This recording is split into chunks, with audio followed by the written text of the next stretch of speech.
Hello YouTube. I would just like to share the site that I found. Again, I'm looking for more evidence or lack of evidence for the chemtrailing people seem to believe in. I am quite aware that there's contrails in the sky that do not dissipate within 30 seconds. Now, this seems to be the most logical variable to explain why we have contrails that are not immediately dissipating in our sky and actually persisting and spreading out into a cloud-like structure. Now, a few years ago, you could not convince me to believe that condensation trails were a result of natural phenomena. But in 2012, my view is not so much polarized negative and resonating with fear, but more polarizing positive and resonating with understanding. Now, I'm going to go over this site real quick. I basically searched into the Google engine.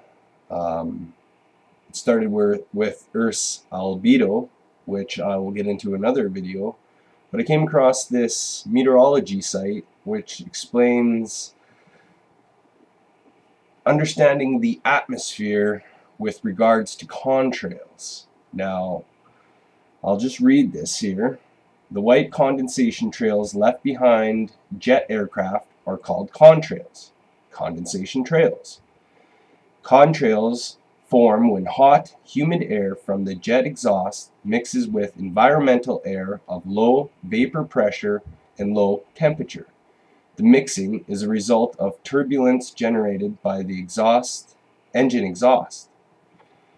Cloud formation by mixing process is similar to the cloud you see when you exhale in cold air and see your breath. The figure represents how saturation vapor pressure varies as a function of temperature.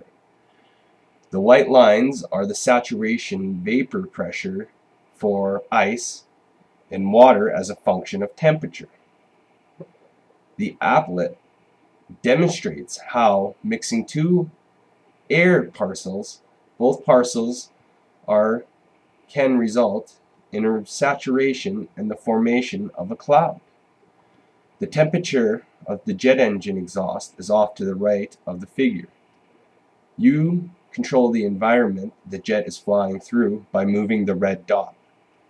What environmental conditions are favorable for contrails? Now, I'll read the instructions before I get into this little applet, but adjusting the environment by dragging the mouse pointer to set the temperature and humidity of the environment, click on Fly button to start the plane moving. You can change the atmospheric conditions while the plane is flying. You have control over three aspects for the simulation. First is the degree of supersaturation.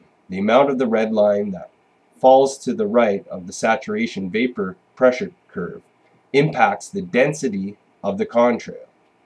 2. The relative humidity impacts the rate of dissipation of the contrail. And 3. The wind speed. There is a maximum wind, like a jet core, around -45 C. Impacts the rate of spreading the contrail. So now we'll actually move this. We'll start flying the plane. As you can see, it's basically visualizing what would do to the contrail. Now, in order to expose this concept that there is actual chemtrailing going on in the United States, one would have to take all the variables and place them together in order to create a scientific theory or a hypothesis. Now, since neither of these can be found on the internet, the only thing that can be found are basically patents, which I will show you in another video, a couple of bills that have been introduced but never passed, and that's it. There's absolutely zero proof for chemtrailing in the United States, in Europe, in Canada, in any other place on this world. Now, I cannot deny the fact that we have thought as a solution to climate change by spraying aerosols into the atmosphere, the stratosphere specifically, by high-flying planes, not commercial planes at all. The consensus is, yes, it would be the cheapest and most productive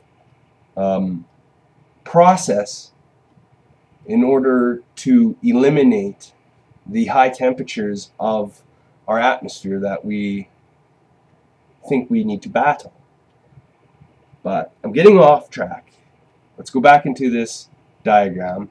When you start changing the air temperature and the H2O partial pressure, you get different chemtrails, or contrails, sorry. And as you can see, when we're in the perfect state, more specifically, when the temperature goes up, the contrail stays longer. And this unfortunately has a maximum of -60 degrees.